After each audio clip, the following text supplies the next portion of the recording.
Hi everyone, this is Terry, and this is lesson 4 in my design center. Today's going to be a lot of fun, so get ready.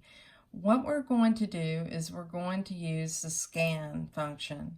Now with the scan function, you have 3 different options. The first option, image scan, lets you take a background image and you can use it and use the tools to draw your own stitches.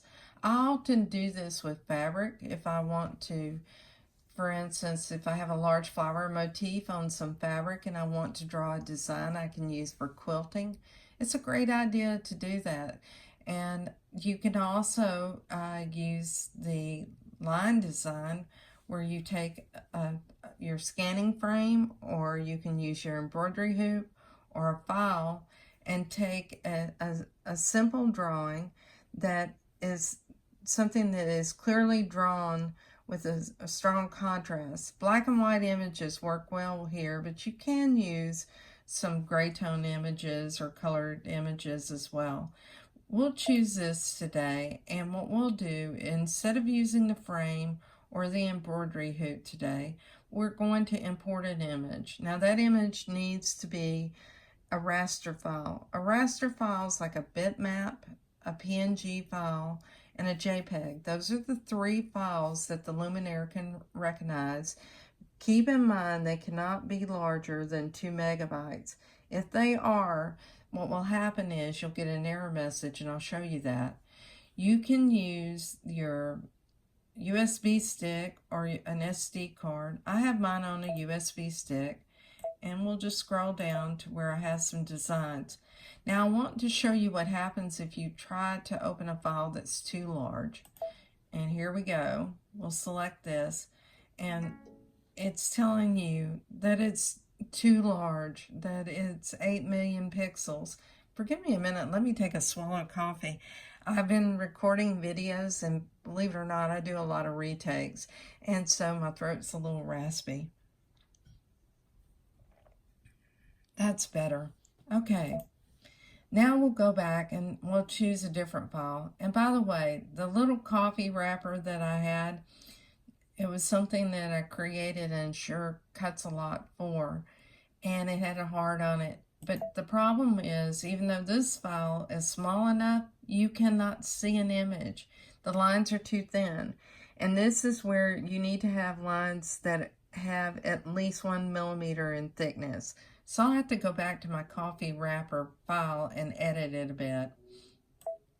One of the things that I did is I went out to Brother's website, and I went to Brother Workspace and for the scan and cut, and I looked at some of their projects because I knew I could download some of the artwork from some of their projects.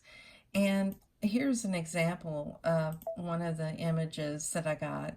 And folks, all I did was use a snipping tool with Windows and snip this from a PDF file. So I want to show you how fun this can be. We'll go ahead and select it. And when you get into the next screen, one of the things that you'll see is the size of it. Let's change this to inches. I think more of my viewers are in the US, and I'll leave the embroidery frame size the same.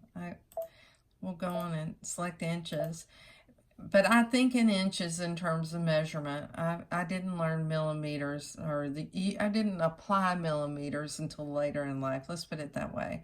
So anyway, you can take this and you can move it to get rid of unwanted objects. This is only 2.45 inches by 2.22. Now, what I could have done on my computer is zoomed in on the screen and then snipped it, and it would have been a larger image. But I didn't do that because I knew what I can do is make it larger once we get in a little bit further in the process. The grayscale detection allows you to change how it's detecting the lines. For something small like this, I typically move it up as high as I can because I want it to read as much of the detail. And you're going to find out that it's going to read the lines. It's not going to read the region fills. So we'll get outlines. You'll notice the stitch that's selected right now is a zigzag. If you want a different stitch in the beginning, set that up before you go in and select the scan function. So we'll go on and choose OK. Now you see this is really, really small. So what we want to do is it'll ask us, okay, this is your result. Here's the original view. Are you all right with the result? And I am. And if you are, just go ahead and choose set. It's not going to get any better than this. So this is the reason why I chose set. Let's go on and make this larger. And right now it's selected. You see the red box. And excuse me, I'll go ahead and make this larger.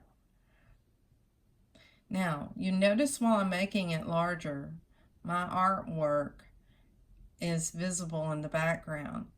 So one of the things that you may want to consider, if you want to get more detail, you would zoom in and you could use your pencil or that to draw in more of the detail. In this case, I don't really want more detail, so I'll continue to make it larger. It's fairly large right now, so we'll just leave it where it is. But I want you to pay attention to the artwork in the background. You have a slider bar up here. So if I click to the right, my artwork is more visible, and to the point that I can't see what is digitized, or not really digitized, but the artwork on the screen. Now I'll go back and fade it, and now I can see my detail. So what I'm going to do is leave it at the far left because I don't need it anymore, and I'll choose OK. Now let's take the eraser and get rid of some of the unwanted objects. We'll zoom in a bit, use the hand to pan, and we'll go on and take the eraser. And it works best when you are erasing artwork that you work from and move in.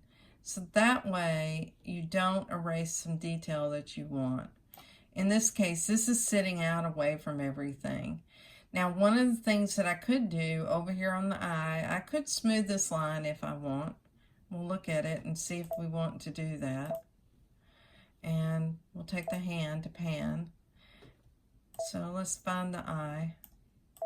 So you can see it's somewhat irregular on both sides. But what you can do is fill it with stitches, go back and look at it, and decide what you want. This would be like, if you took a child's drawing, more than likely this is what you're going to get, particularly if they use something like a pencil or that. Let's just apply a small zigzag stitch to it and see what it looks like. So we'll take the bucket and we'll go ahead and touch the line. This is black, and you notice it's already applied it. If you want to change the color of it to, let's say, brown, let's do that. We'll choose a dark brown, so that way you'll see how it's applied it. And we'll choose this and choose OK, and we'll touch that, and you'll notice it's applied that color. It's fairly dark. We'll go ahead and continue, and we'll do that on the other eye. And all these lines are connected, and we'll do it on the mouth. And let's zoom back out, and we'll go ahead and do this on the glasses, or you can change the glasses color. So I think what I want to do is make the glasses red. This will be fun. So we'll choose this red, and we'll go ahead and click on the line. So now we have the glasses. All right, let's move on. We need to think about what we're going to do. Let's zoom back out. If we want these glasses over the eyes, we need to move them now, because you're not going to be able to do that when you move forward. So let's go on and take our selection tool and select the glasses. And let's go ahead and move them over the eyes. Isn't this fun? Okay, let's see. I like that. That looks good. All right, now let's start filling. I think this chick's going to have some blue eyes. So let's select the region fill properties and let's choose blue. And we'll just go ahead and use this fill stitch and choose OK. And we'll take the bucket and color those eyes. There's those baby blues. Okay, I want to fill in the red on the glass frame. So we'll go back and select our color. And I think I chose this red. And we'll use the bucket and we'll fill that in as well. Okay, and now let's fill in the lips. We can use the same red. All right, let's move on. Let's save it to memory. Choose next, and let's set it. Well, before we set it, we might want to look at our stitches. In this case, I'm going to just go ahead and move forward because this design is probably not going to get a lot better than this. So we'll go on and choose set, and it'll go to embroidery, and let's zoom in and look at it. So we've taken a little snippet using the snipping tool from Windows from a PDF picture that I found on the Brother Workspace website for Scan and Cut. And all I did was clip that picture. I saved it either as a JPEG, a PNG, or a raster file. And now I have an embroidery design. Now, could I make this look better by smoothing the eyes and that? Yes, I could do that. But I have something else I want to show you. So we'll close that. That'd be cute on some towels. You could do his and hers. And we'll just go on and close it. And we'll go back to my design center and let's look at the next design. Okay, we'll go back into the scan function. I have the zigzag stitch selected, and that's fine for what I'm going to show you. Or if I want to change that for the drawing, I can go ahead and change it. So let's do that, and we'll change it to a chain stitch, and we'll choose a color, and I'll choose a dark green and choose OK. All right, so this is going to be applied to the outline of the scanned image. And we'll go ahead and go into the line design. I have a file that I want to show you because it needs some cleanup. And this, again, this was from that same Brother website. I called it a teapot. It's not, it's a watering can. So we'll go into it and everything is fine. I'm just going to zoom to the right. We'll go a little faster through this process so that I can get this video finished before it's too long, and we'll choose set. Now what we want to do is the same thing we did before. Let's resize it and zoom out to make it as large as I can.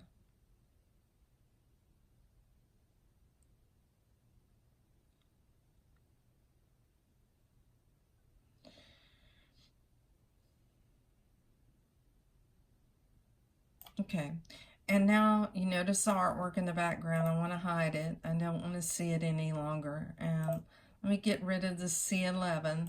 C11 was this is like a component as part of a design. If I can't see everything, this is a good time to zoom in. Because what you find sometimes is you have some little pixels that are over here that you might need to clean up.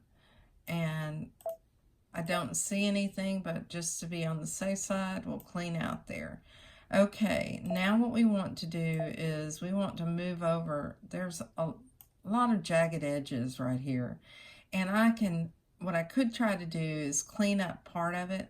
I'm just going to eliminate all of it and redraw that line. So we'll use the eraser again, but let's choose a smaller size.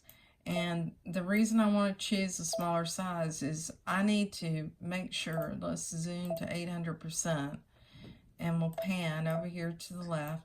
I want to make sure I don't erase something that I need. So, it's good for you to just kind of very slowly inch up to something. Now I could keep part of that line if I wanted and try to join it.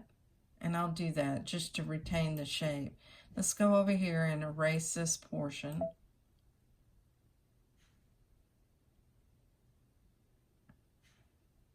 And there, I think I have it. Let's choose the pencil, and I need to close this off, so I need to connect here and draw to this point. Great. Okay, let's go back over here, and I need to connect here and draw that point. That looks a little rough. Let's undo that, and we'll try it one more time. Now, I don't have that joined. Let me clear it, but this is an important point. If you don't join it, and in fact I won't, I think I have a pixel missing. Let me show you what happens. If you go in and try to flood fill this in the background, see the screen? Let's zoom out. This is what happens. It means it's not closed. So let's zoom back to 800% and let's undo. Okay, I need to close that pixel, so let's do that. And it's a little rough, but you'll notice with something like this, these jagged edges, they're not going to really show up in your embroidery unless it's just too jagged. Okay, I could go ahead now and resize this if I want. So let's select it. Let's move it over more towards the center, and let's go to size, and let's increase the size of it.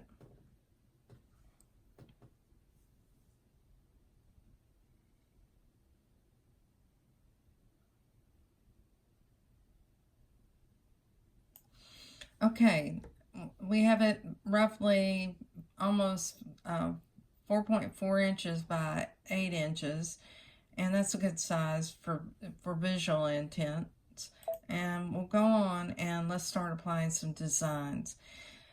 I want to fill in the inside and then also this part. So we're going to go to the decorative fills and we'll choose select.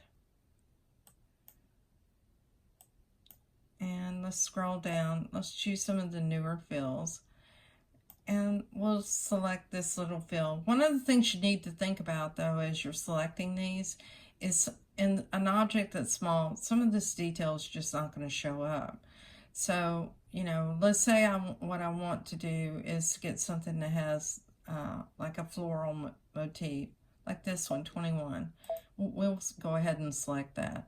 And we'll choose this green and choose OK. And now what we need to do is to fill that by using the fill, and we'll go ahead and touch in the inside. So now you can see that I filled in the inside of this. I can see part of that flower design, and I see a little detail around the handle. Now let's go ahead and fill in this portion here, and we'll choose select.